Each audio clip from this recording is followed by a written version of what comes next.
But let's discuss this further. Let's rope in the deputy presidents of the SA Spaza and Tuckshop Association, Michael Ramothopo, to discuss this further, of course, and tell us more about the impact this has had on businesses. Thank you so much, Mr. Ramothopo, for your time this morning. I think, from what we've heard now from Operation Dudula, they're saying close down all Spaza shops and let's have a different conversation.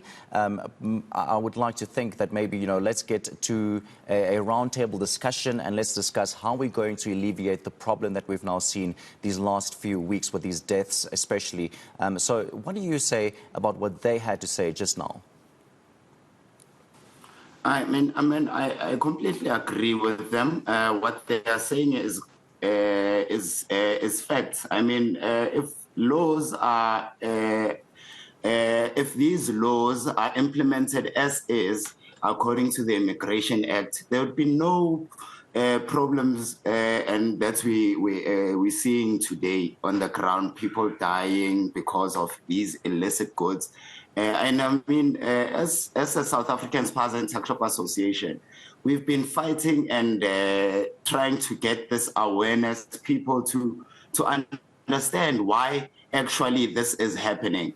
This is happening whereby you see our tuck shops closing down on a massive scale because of this competition against our people with foreign nationals who should not be trading according to the law. So now maybe more than 10,000 members of our tuck shops have closed down because they can't compete. You can't compete with fake goods. So, the law is the law. Please, we're pleading we're demanding government, Home Affairs, JMPD, the City of Johannesburg. Everyone involved, all the stakeholders involved should be able to be playing an involvement in this. Would you say that this problem boils down to specifically just, foreign nationals operating Spaza shops, or do you think this is actually a bigger problem than just that? It's a bigger problem because look at the lawlessness that is happening in our country. This lawlessness just says to you non-implementation of laws, corruption that is happening with people accepting bribes left and right. And at the end of the day, there's lawlessness.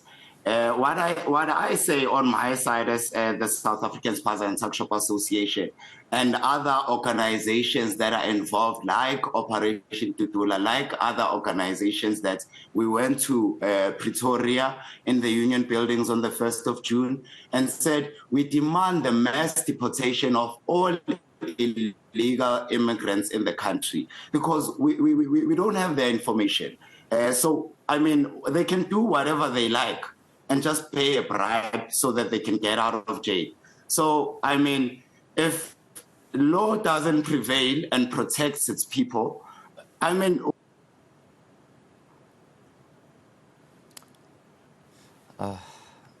Unfortunately, it seems like we have lost the signal there of Michael Ramothopo. Unfortunately, we will need to get back to you, Mr. Ramothopo, about the situation. Of course, a very dire one as well, especially when children are dying when it comes to, eating goods that are not suitable for consumption at the end of the day. But I hear that my producer says we do have him back. Thank you so much, Mr. Ramothopo. Unfortunately, we lost you there for a minute.